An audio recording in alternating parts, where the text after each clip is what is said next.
एक छोटे से गांव में रानी अपने पापा ब्रिजेश के साथ रहा करती। कुछ साल पहले रानी के पेरेंट्स का तलाक हो जाता है और रानी की कस्टडी उसके पिता को मिल जाती है। डाइवोर्स होने के बाद ब्रिजेश अपनी बेटी का पूरा ख्याल रखता। उसने कभी भी रानी को अपनी माँ की कमी महसूस नहीं होने दी। ब्रिजेश घर के सारे काम करता और रानी के लिए अच्छा अच्छा खाना भी बनाता। घर के काम करने के साथ साथ ब्रिजेश फल बेचने का काम भी करता। फलों को बेचकर ब्रिजेश इतनी कमाई तो कर लेता कि वो अपनी बेटी को एक अच्छे स्कूल में पढ़ाई करा सके। उनकी जिंदगी ऐसे ही खुशी खुशी चल रही थी और एक दिन रानी अपने पिता से कहती है, पापा, माँ के जाने के बाद आपने कभी भी किसी चीज की कमी महसूस नहीं होने दी। मेरी बच्ची, मैं तुझे दुनिया की सारी खुशियाँ देना चाहता हूँ। तू भी तो मेरी प्यारी बेटी है ना, जो मेरी सारी बात मानती है। बेटी, मैं तो फल बेचता हूँ, लेकिन मैं तुझे इतना पढ़ाऊंगा कि तुझे कभी भी ऐसा कोई काम करने की जरूरत ना पड़े। लेकिन पापा, आप मुझे घर का कोई काम सीखने क्यों नहीं देते, जिससे मैं आपकी थोड़ी मदद तो कर सकूं? अरे बेटा, अगर मैं तुझे घर का काम सिखाने लग जाऊंगा तो फिर तू पढ़ाई कब करेगी? तुझे घर का काम सीखने की कोई जरूरत नहीं है, ये सब मैं कर लूंगा। तू बस पढ़ाई पर ध्यान दे। मैं नहीं चाहता घर के काम की वजह से तेरी पढ़ाई में दिक्कत हो। इस तरह ब्रिजेश अपनी बेटी का बहुत खुशी से ध्यान रखता।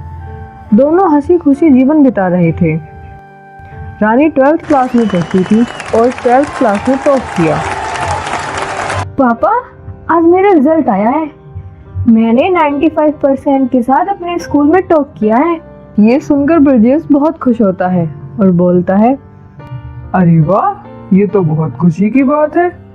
इसी खुशी के मौके पर मैं अपनी बेटी की मनपसंद खीर बनाऊंगा। थोड़ी देर बाद ब्रिजेश खीर बनाकर लाता है और दोनों एक साथ बैठकर खीर खाने लग जाते हैं। तभी रानी अपने पिता से बोलती है, पापा, मेरे बहुत अच्छे नंबर आए हैं, इसलिए मेरा एडमिशन भी एक बहुत बड़े स्कूल में हो जाएगा। आप अभी से मेरे लिए किताबें लेकर आ जाएंगे। मैं पहले से ही पढ़ाई शुरू कर देती हूँ। ठीक है बेटी, तू मुझे एक कागज पर किताबों के नाम लिख कर दे देना। मैं कौन कौन सी किताबें लानी है कल आते वक्त ले आऊंगा। पापा, ये किताबें गांव में नहीं मिलती हैं, इसके लिए आपको शहर जाना पड़ेगा। ठीक है, तो मैं कल शहर चला जाऊंगा। इसमें कौन सी बड़ी बात है। अगले दिन ब्रिजेश रानी की किताबें लेने के लिए शहर जा रहा था, लेकिन तभी बस का एक्सीडेंट हो जाता है और एक्सीडेंट में बहुत से लोग मर जाते हैं। उन्हीं में से ब्रिजेश भी था। गांव के कुछ लोग रानी को उसके पापा की मौत के बारे में बताते हैं। ये सुनकर रानी पूरी तरह टूट जाती है और अपने पापा को मरा हुआ देखकर रानी रोते हुए बोलती है, पापा, आप मुझे छोड़कर क्यों चले गए? पापा, मैं आपके बिना कैसे रहूंगी? अच्छा होता मैं आपको शहर जाने के लिए बोलती ही नहीं, मैं खुद ही चली जाती। आपने मेरा कितना साथ दिया और आज मेरी ही वजह से आप दुनिया से चले गए। ये कहकर रानी रोने लगती है और कुछ ही देर के बाद गांव के कुछ लोग आकर ब्रिजेश का अंतिम संस्कार कर देते हैं। अगले दिन एक बूढ़ी औरत रानी के घर आती है, जो उन्हीं के पड़ोस में रहा करती थी, और वो रोनी से बोलती है, बेटी, मैं अच्छे से जानती हूँ तुझ पर क्या बीत रही होगी। बेटी, तू अब बिल्कुल अकेली रह गई है। तू एक काम कर, पास ही के गांव में तेरे चाचा जी रहते हैं। मुझे लगता है तुझे उनके पास चला जाना चाहिए। रानी को बूढ़ी दादी की बात सही लगती है और वो थोड़ी देर के बाद अपना सारा सामान लेकर अपने चाचा के यहाँ चली जाती है। रानी जब अपने चाचा के घर पहुँचती है तो वो देखती है कि उसके चाचा पौधों को पानी दे रहे होते हैं। रानी अपने चाचा के पास जाती है और उनके पैर छूकर प्रणाम करके बोलती है, चाचा जी, आपको तो पता ही होगा कि कल पापा की मौत हो गई और मुझे नहीं पता था कि मेरे चाचा जी यहाँ रहते हैं। ये तो पड़ोस में रहने वाली बूढ़ी काकी ने बताया। मैं तो बिना कुछ सोचे समझे आपके पास आ गई। हाँ बेटी, मुझे पता चला, लेकिन मैं नहीं आ पाया क्योंकि मैं उस वक्त बहुत जरूरी काम से शहर गया हुआ था। और तुमने अच्छा किया तुम यहाँ आ गई। अब तुम्हें चिंता करने की जरूरत नहीं है। मैं और तुम्हारी चाची लक्ष्मी की तरह ही तुम्हें प्यार करेंगे। इसके बाद सूरज अपनी पत्नी सोनिया को आवाज लगाता है और आवाज सुनकर सोनिया बाहर आती है, जिसके साथ उसकी बेटी लक्ष्मी भी बाहर आ जाती है। सोनिया रानी को देखकर आग बबूला हो जाती है, लेकिन लक्ष्मी को कोई फर्क नहीं पड़ता, बल्कि वो तो ये सोचकर खुश हो जाती है कि उसकी एक बहन भी उसके पास आ गई। लेकिन तभी सोनिया बोलती है, हाँ हाँ आ गई मुंह उठाकर। अरे हमारे घर में पैसे लगने का पेड़ हुआ है क्या? जब देखो मुंह उठा के चला आता है। अब इसका भी खर्चा हम ही उठाएंगे। मैं इसे घर में एक पल नहीं रहने दूंगी। या तो ये इस घर में रहेगी या मैं इस घर में रहूंगी। ये तुम कैसी बात बोल रही हो? ये कोई गैर नहीं है, मेरे भाई की बेटी है। अब इस दुनिया में इसका कोई नहीं है, तो इसकी जिम्मेदारी हमें ही तो लेनी होगी। अरे कुछ तो शर्म करो, भला ये कहाँ जाएगी? अपने पापा के बाद लक्ष्य भी अपनी माँ से रानी को घर में रखने के लिए कहता है, और ना चाहकर भी रानी को सोनिया के घर में रहना पड़ता है। इसके बाद रानी घर में अंदर आ जाती है। सोनिया मन ही मन सोचती है, ये आ तो गई है मेरे घर में, लेकिन मैं इसे यहाँ चैन से नहीं रहने दूंगी। इसको इतना तंग करूंगी, ये खुद ही घर छोड़कर चली जाएगी। उस दिन से सोनिया रानी से घर के सारे काम करवाने लगती है, और कभी कभी तो बिना किसी बात के उसको मार भी दिया करती। लेकिन बेचारी रानी चुपचाप सारे जुल्म सहती जा रही थी, क्योंकि उसके चाचा के अलावा उसका इस दुनिया में कोई नहीं था। सूरज शहर से बाहर काम किया करता, इसलिए इसके बारे में उसे कुछ पता नहीं चलता। चाची, मैंने सारे घर की सफाई कर दी है, अब आप मुझे खाने को दे दीजिए। इसके बाद सोनिया किचन में जाती है और बासी बचा हुआ खाना लेकर आ जाती है। चाची, ये तो कल का बचा हुआ खाना है, अब तक तो ये खराब भी हो गया होगा। हाँ, तुझे यही खाना खाने को मिलेगा। तेरे आने से पहले खाना मुझे फेंकना पड़ता था, लेकिन अब तू है तो तू ही खाया करेगी। इतना कहकर सोनिया वहां से चली जाती है। रानी खाना लेकर अपने कमरे में आ जाती है। रानी जैसे ही खाना खाने लगती है, तभी सोनिया की बेटी लक्ष्मी अपना खाना लेकर वहां जाती है, और वो रानी से बोलती है, दीदी, आप मेरा खाना खा ले, मैं किचन में जाकर कुछ और खा लूंगी। लक्ष्मी को अपनी इतनी परवाह करते देख रानी को बहुत अच्छा लगता, और रानी लक्ष्मी का लाया हुआ खाना खाकर सो जाती है। अगले दिन जब रानी लक्ष्मी के कमरे में जाती है, तो वहां लक्ष्मी का लहंगा रखा हुआ देखती है। रानी ने पहली बार लहंगा देखा था, इसलिए वो अपने आप को रोक नहीं पाती, और रानी वो लहंगा पहन लेती है।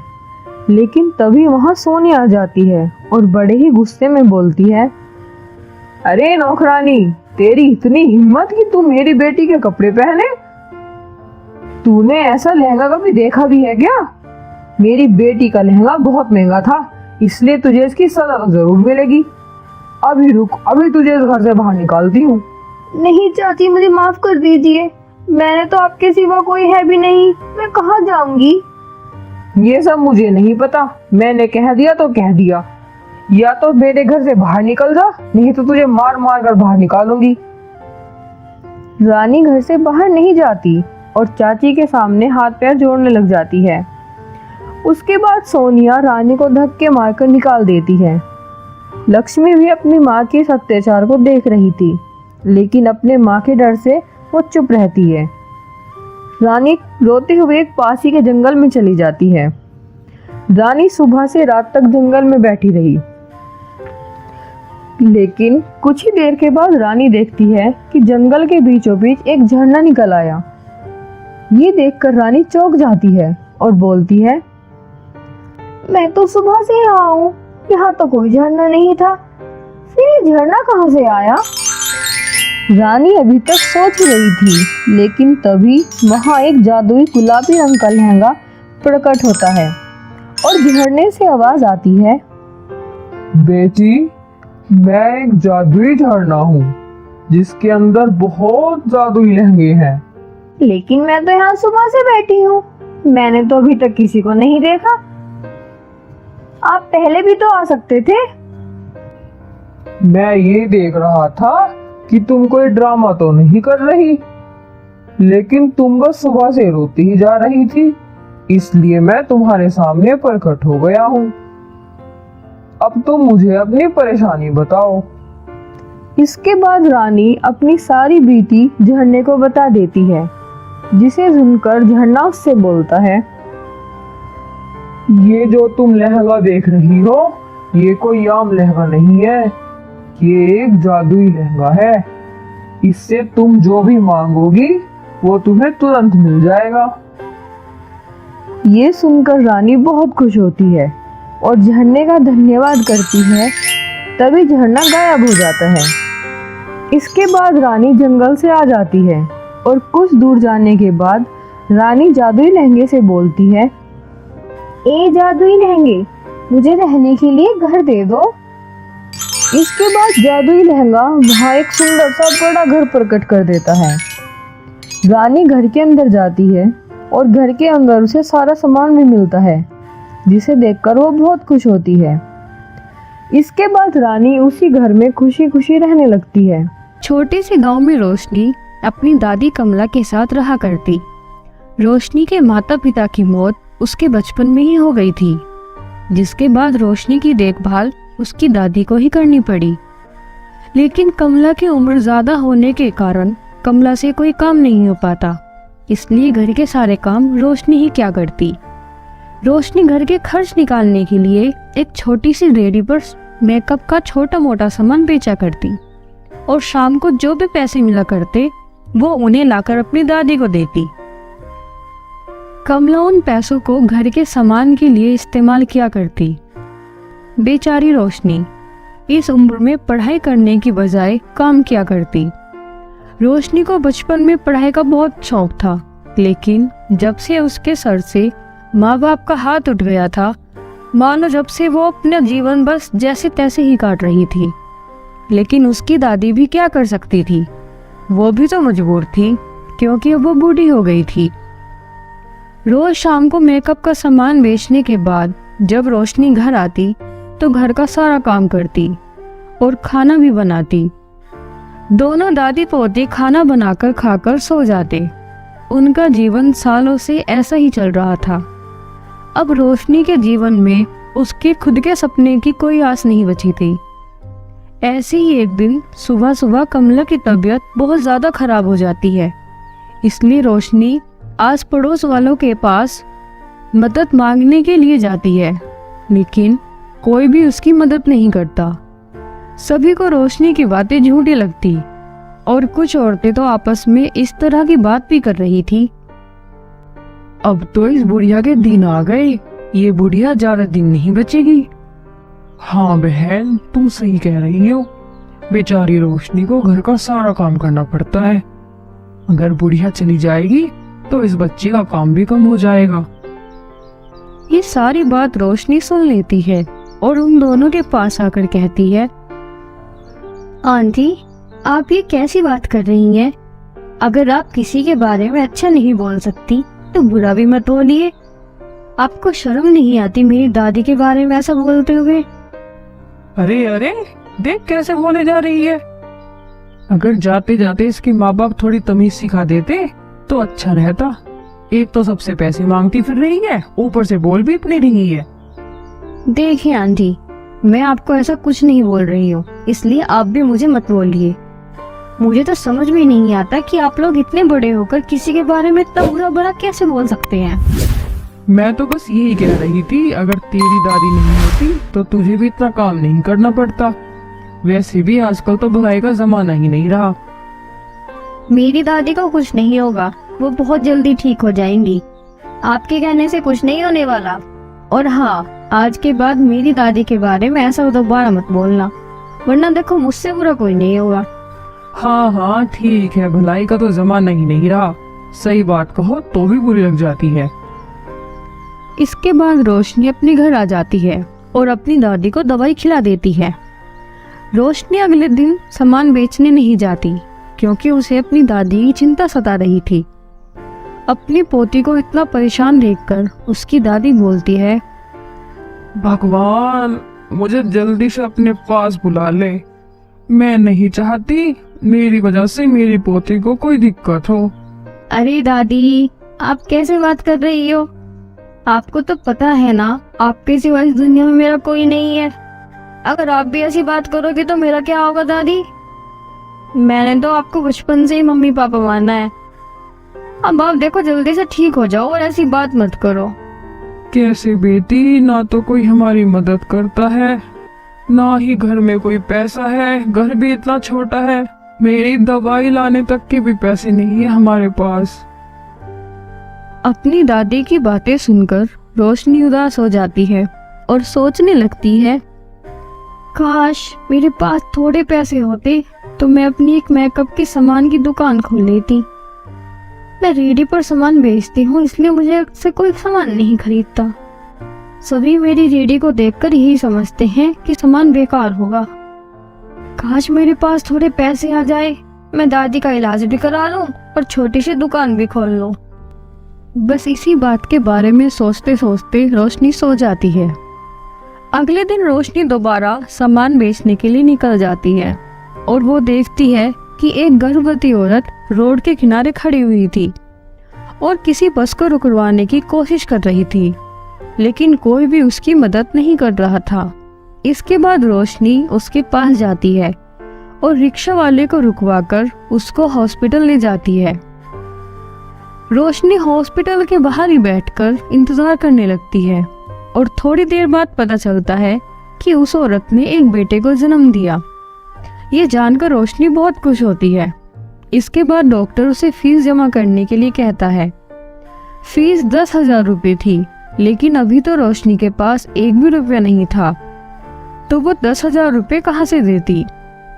फिर रोशनी डॉक्टर को सारी बात बता देती है कि कैसे उसने औरत की मदद की और वो औरत को जानती भी नहीं है, इसलिए उसके पास फिलहाल कुछ पैसे नहीं है।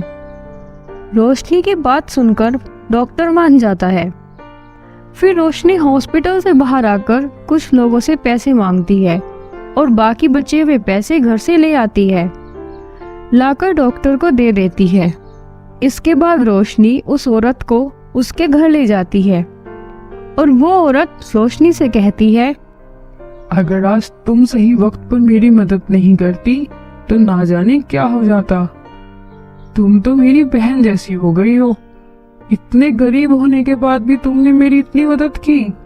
तुम्हारा बहुत बहुत धन्यवाद। मैं तुम्हें थोड़े पैसे देना चाहती हूँ। ज्यादा तो नहीं है मेरे पास भी, लेकिन इतने तो दे सकती हूँ कि तुम्हारा कोई छोटा सा काम हो जाए। और प्लीज तुम मना मत करना, ये तुम मेरी तरफ से एक छोटा सा तोहफा समझ कर रख लेना। इसके बाद रोशनी वो पैसे लेकर आ जाती है। दादी को सारी बात भी बता देती है। ये तूने बहुत अच्छा किया, तूने किसी जरूरतमंद की मदद की। आज मुझे तुझ पर बहुत फक्र हो रहा है। दादी, मैंने सोचा कि मैं इन्हीं पैसों से एक छोटी सी मेकअप की दुकान खोल लूं, क्योंकि मैंने देखा है कोई भी मेरी रेडी पर से सामान नहीं लेता, सभी गांव के बाहर की दुकान पर जाते हैं। अगर मैंने भी एक दुकान खोल ली तो मेरे पास भी ज्यादा ग्राहक आएंगे। बेटी तो ठीक कह रही है, अपने लिए एक दुकान खोल ले, शायद हमारी किस्मत दुकान से ही बदल जाए। इसके बाद रोशनी अपने लिए एक दुकान खोल लेती है, उसमें सारा पार्लर का सामान भी रख लेती है। उसका सपना तो पूरा हो जाता है, लेकिन उसकी दुकान पर कोई ग्राहक नहीं आ रहा था। इसके बाद वो एक दिन उदास होकर घर जा रही थी, लेकिन रास्ते में उसे एक जादूगरनी मिलती है और जादूगरनी रोशनी से कहती है, अरे रोशनी बेटा, तुम इतनी उदास क्यों हो? अरे, आपको मेरा नाम कैसे पता? आप कोई जादूगरनी तो नहीं है? हाँ बेटी, मैं एक जादूगरनी हूँ, इसलिए मुझे तुम्हारा नाम पता है। मैंने आज ही तुम्हारे बारे में सब पता लगाया है। तुमने कैसे एक गर्भवती औरत की मदद की, साथ ही तुम जरूरतमंदों की हमेशा मदद करती हो। मुझे पता है तुम बहुत परेशान हो और तुमने एक दुकान भी खोली है जिसमें कोई ग्राहक ही नहीं आ रहा। मैंने तुम्हारी दुकान के पास एक जादुई लिपस्टिक का घर बनाया है जिसमें कोई ग्राहक नहीं आ रहा। अब जाकर देखना, तुम्हारी दुकान के आगे लाइन लग जाएगी। उस घर में तुम खुशी खुशी रह भी सकती हो। तुम्हारी दादी भी जल्दी ठीक हो जाएंगी। जादूगरनी की बात सुनकर रोशनी बहुत खुश होती है और उसको सब समझ भी आ जाता है। वो जल्दी से अपनी दुकान के बाहर जाकर देखती है। उसकी दुकान के पास में एक जादुई लिपस्टिक का घर बना होता है। ये देखकर रोशनी बहुत खुश हो जाती है और अपनी दादी को उस घर में ले जाती है जिसमें उनकी ज़रूरत की सारी चीज़ें पहले से ही थी। जब अगले दिन रोशनी अपनी दुकान पर जाती है तो देखती है दुकान के बाहर बहुत से लोग सामान खरीदने के लिए खड़े हुए थे। धीरे धीरे उसकी दुकान भी अच्छी चलने लगती है और अब उसकी दादी की तबीयत भी ठीक होने लगती है। इसके बाद रोशनी अपनी पढ़ाई करने का भी सपना पूरा करने के लिए एक अच्छे स्कूल में एडमिशन ले लेती है और अपना जीवन खुशी खुशी बिताने लगती है। यहीं पर हमारी कहानी खत्म होती है। अगर आपको हमारी कहानी अच्छी लगी हो तो हमारी वीडियो को लाइक करें और हमारे चैनल को सब्सक्राइब करें।